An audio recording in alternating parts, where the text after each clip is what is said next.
rapaz. Você tem inveja dessas famílias aqui. Eu também posso ter a mesma coisa que o senhor. Tem inveja disso aqui. Posso ter a mesma coisa que o senhor. Posso ter a mesma coisa que o senhor. Você nunca vai ter. O senhor conseguiu por quê? Porque seu pai te deu ou porque você trabalhou? Eu já nasci. Então, você trabalhou? Você trabalhou?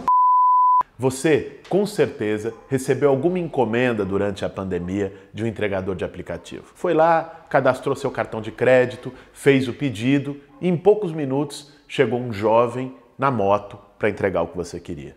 É difícil até de lembrar, mas há muito pouco tempo, motoboy era só para as empresas durante o dia para entregar documento e no máximo à noite para entregar pizza. Mas com os aplicativos, o número de entregadores cresceu muito. Na pandemia, mais ainda. Só na Grande São Paulo, desde o começo da quarentena, chegou a 280 mil pessoas. Uma cidade só com os entregadores daqui já estaria entre as 100 cidades com mais população no Brasil. Mas por trás do capacete da máscara, quem são esses milhares de rostos espalhados pelas grandes cidades do país? Como é que eles viraram entregadores? E por que agora estão fazendo grandes manifestações para defender seus direitos? E quem são os empresários que estão por trás desse negócio bilionário das entregas? Menos de um salário mínimo para os entregadores e lucros estratosféricos para os acionistas. Esse é o único jeito de organizar o sistema de entregas numa cidade como São Paulo? Esse é o tema que nós vamos falar hoje no nosso Café com Bolos. E aí,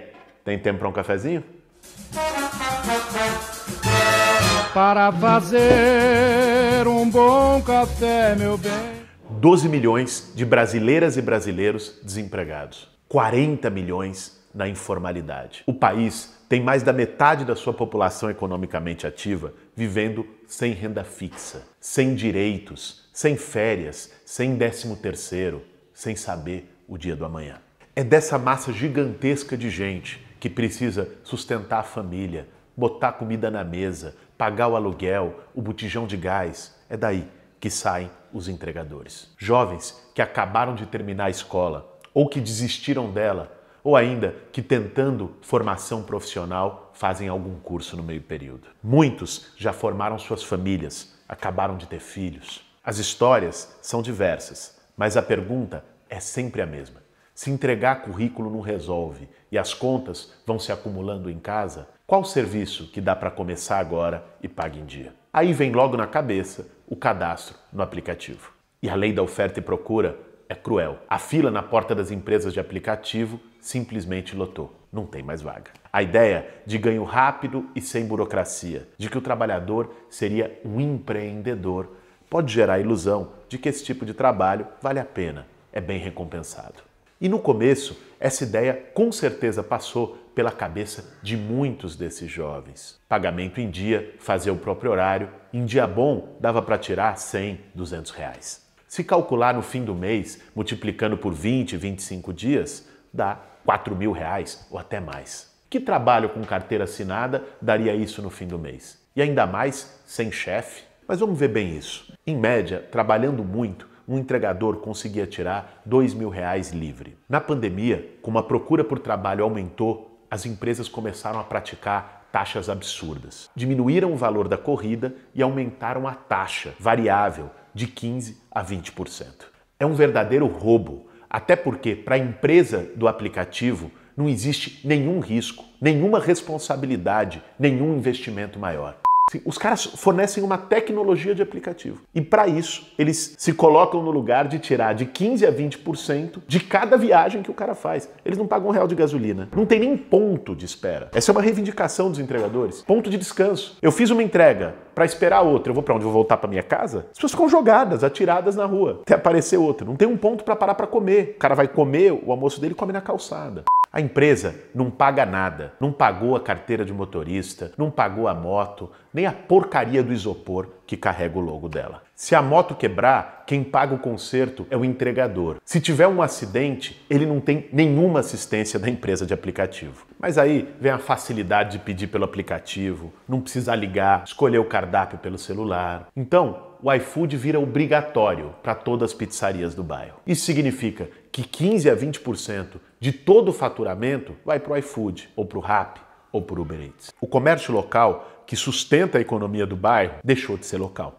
Porque a relação perversa que as empresas de aplicativo estabelecem não é só com o entregador ou com o motorista. No caso das entregas, é também com os pequenos restaurantes. Eu conversei com a produtora gerente lá do Bar do Alemão para falar que ela estava numa pequena batalha particular com as empresas de aplicativo, porque é o seguinte, bicho. Primeiro, taxa.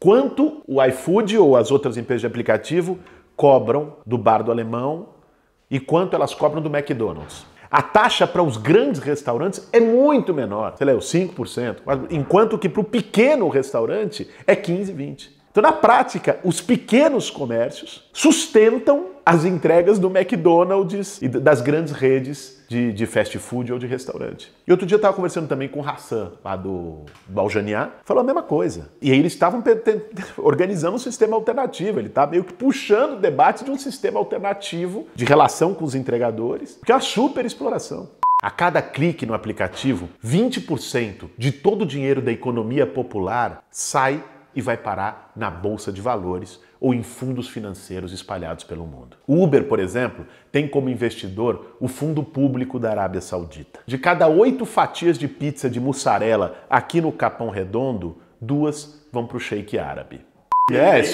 Ele só come esfirra. O cara pega a nossa pizza aqui e só come esfirra. Ah, mas não tem jeito. Sempre foi assim e sempre vai ser. Não, tem jeito sim. E muitas iniciativas de regulamentar e garantir direitos para os trabalhadores de aplicativo já estão acontecendo no mundo todo. O Parlamento da Califórnia, por exemplo, aprovou uma lei que reconhece os direitos trabalhistas dos trabalhadores de aplicativo. Em Buenos Aires, o Rappi foi condenado judicialmente por impedir a organização sindical. Iniciativas parecidas estão acontecendo na Bélgica e na Espanha. Aqui no Brasil, nos últimos meses, nós vimos o início de um verdadeiro levante dos entregadores indo para as ruas, paralisando as atividades e fazendo sua voz ser ouvida. Criar regras que limitem os lucros absurdos das empresas de aplicativo e, ao mesmo tempo, assegurem os direitos para os entregadores e motoristas não é só possível, é necessário e é urgente. Existem vários caminhos que podem ser desenvolvidos. Um deles é colocar um teto para a taxa que as empresas cobram dos trabalhadores e direcionar o excedente para um fundo de assistência. Por exemplo, uma taxa que é hoje de 15% a 20% que a Uber, o iFood, o Rappi cobram daqueles que trabalham, pode ser colocada como 10%, o máximo. E esses 5 ou 10 excedentes vão para um fundo que pode ser administrado, seja pelo poder público ou mesmo gerido cooperativamente pelos próprios trabalhadores. Um fundo direcionado com regras para assistência, se o trabalhador caiu da moto, se ficou doente, como se fosse uma espécie de previdência e garantia de direito trabalhista. Outra alternativa, que também tem sido testada, é o desenvolvimento de aplicativos locais, por bairros, que favoreçam a economia popular e cobrem taxas bem menores dos trabalhadores.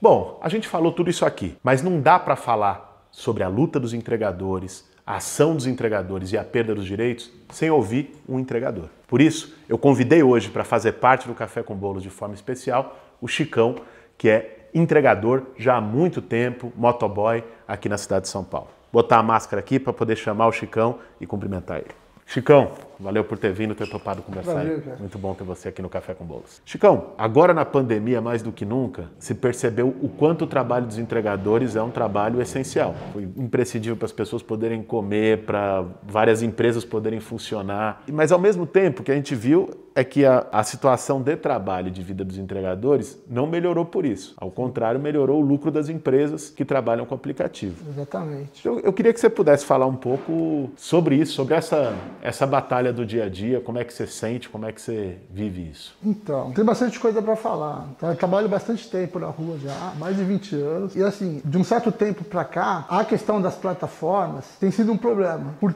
caracterizar a profissão do motoboy. A princípio, seria uma forma de você estar trabalhando sem vínculo com uma empresa, você está trabalhando por conta, mas não é bem isso que acontece. Na verdade, assim, o pessoal começou com um certo valor, que a princípio, né, acho que para estar, enfim, iniciando os trabalhos, mas hoje está muito defasado. O pessoal está pagando muito pouco, o que se refere às taxas de entrega. Por outro lado, não tem vínculo nenhum com o trabalhador. Isso está se tornando um problema. Como é que é essa coisa das taxas, Chicão? Como é que funciona na prática a taxa que o iFood ou o Uber Eats ou qualquer empresa cobra de você e dos outros entregadores? É um problema porque as taxas são bem baixas. E como existe hoje a questão do desemprego, tem uma demanda muito grande de motoboy, estão pagando uns valores muito pequenos. No iFood, por exemplo, se você recusa um pedido, eles bloqueiam você. Se recusar um pedido, eles não te chamam mais para nenhum.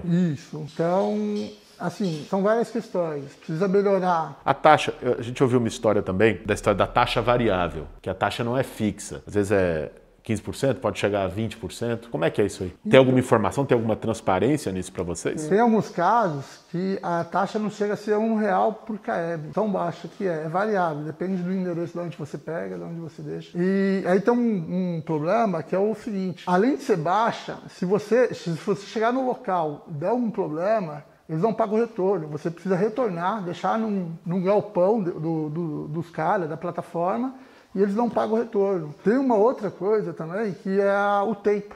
Eles não pagam o tempo que você fica esperando. Vamos imaginar que você foi a um restaurante, pegar uma entrega, você aceitou, só que chegou no restaurante e não está pronto o pedido. Eles começam a pagar a espera após 40 minutos. Ou seja, se o restaurante demorar meia hora para fazer a comida, problema teu. Você é que vai pagar a conta disso aí. Você não recebe isso de volta. Então é um descaso, assim, é uma exploração em todos os sentidos que não tem cabimento. Isso precisa mudar. São esses problemas entre vários outros, né? Às vezes você chega no lugar, não tem onde parar. Aí tem a questão do vínculo, né? Você não tem vínculo nenhum com a empresa, você não tem garantias nenhuma. Agora, você, Chicão, eu te conheço faz 10 anos. E você, desde que eu te conheci, foi você em cima de uma moto. Che Guevara foi em 2010, pô. Eu fui para a ocupação de Che Guevara. Conheceu, Chicão, é coordenador, tá na ativa aí há muito tempo. Em 2010, 2009, 2010, que houve o Che Guevara, eu conheci através de uma amiga minha que foi para a ocupação. Só que eu não fui com muita expectativa, né? Eu fui para conhecer. Hoje eu posso dizer que eu já não estou mais no movimento nem pela moradia. Eu estou pela luta, porque eu gosto e é uma luta justa, né, cara? E tá no sangue, né? Tô firme lá, tá no sangue. Então, antes de existir esses aplicativos, você já trabalhava de motoboy, de motoqueiro na rua. O que mudou? Como é que era antes e como é que é agora? Tem alguma coisa que melhorou? Tem muita coisa que piorou? Assim, eu vejo como houve uma piora, principalmente na questão dos aplicativos. Por outro lado, as empresas hoje em dia não estão nem contratando mais, assim, o motoboy fixo, registrado. O contrato de trabalho formal CLT não existe mais porque eles recorrem ao aplicativo, né? Existem os que já existiam, né? Até o cara que contrata, ele prefere tá contratando um aplicativo, tá financiando esse tipo de exploração, mas acaba que para ele é mais em conta, né? Mas, por outro lado, o trabalhador está sendo explorado de todos os sentidos. Quem perde nessa é só o trabalhador, né? Porque o cara que contratava, uma empresa que contratava o motoboy e pagava o direito trabalhista, aí vem o aplicativo, não paga nenhum direito trabalhista, não reconhece nenhum vínculo trabalhista, aí em tese barateia, mas barateia em cima de quem, né? Em cima de quem está em cima da moto, do trabalhador. Isso é um problema, que tinha-se a ideia de que o motoboy, né, o entregador, iria trabalhar por conta, mas não é bem assim. Ele não recebe por isso, ele recebe inclusive muito menos, sem direitos algum. Beleza, agora do teu ponto de vista, Chicão, o que podia ser feito para melhorar a situação de trabalho dos entregadores? Que tipo de medida você defenderia para melhorar essa situação? A princípio, eu acho que tem que ter algum vínculo sim, com essas empresas, mas assim, a princípio, de imediato, é melhorar o que se refere às taxas de entrega, né? Os valores, né? Por trabalho. Está muito desfalcado, né? Muito obsoleto o valor, não tem condições. De um trabalhador, ele coloca a sua moto para trabalhar, a manutenção é dele, a gasolina, o valor que a gasolina está hoje, todas as despesas. Tem outras questões que na hora que você chega, um lugar apropriado para você parar no estabelecimento. É muito difícil às vezes você precisa deixar a moto distante para estar retirando esse pedido. Se você deixar em qualquer lugar, vem um agente, né, da fiscalização de trânsito e te multa ainda. Então é bem complicado. Uma outra questão é a questão dos bloqueios, que também acho que é muito importante. Não está bloqueando por qualquer motivo. Acho que precisa saber o que houve, porque ele simplesmente bloqueia. Ele bloqueia e você fica um período sem sem trabalhar. De imediato é isso. Eu acredito que deveria ter algum vínculo. Imagina esse cara que vai trabalhar 10 anos nas plataformas, não tem alguma garantia, algum seguro, algum registro. O cara não tem férias, não tem 13º. É inaceitável, assim, não precisa mudar isso urgente. Com certeza. E isso que você falou, assim, que os caras falam, você faz o próprio horário. Mentira, né? Porque você é forçado a fazer uma puta de uma jornada gigante para conseguir tirar algo razoável no fim do mês e sem hora extra. Se você tivesse carteira assinada, você ia ter as 8 horas de trabalho. Se você precisasse trabalhar 10 horas, as outras 2 eram hora extra. Então, assim, se você no aplicativo trabalha 12 horas por dia, não existe hora extra porque não existe salário base, né? Bom, gente, esse Café com Bolos de hoje foi muito especial. Poder receber aqui o Chicão, que é alguém que trabalha, vive a realidade dos entregadores. É fundamental a gente ouvir essas vozes. E você que usa as plataformas de aplicativo, iFood, Uber, qualquer que seja, compartilha esse vídeo. Passa adiante. Você que é entregador ou entregadora, você que é motorista de Uber, compartilhe também. A denúncia é uma forma da gente poder fazer com que essa realidade seja modificada e com que quem trabalha em cima de uma moto para fazer a entrega ou quem trabalha atrás de um volante, também com transporte de aplicativo, possa ter o seu direito básico garantido. De ser reconhecido como trabalhador e de ter direito que todo trabalhador deve ter. É isso aí. Esse foi mais um Café com Bolos. Para fazer um bom café, meu bem.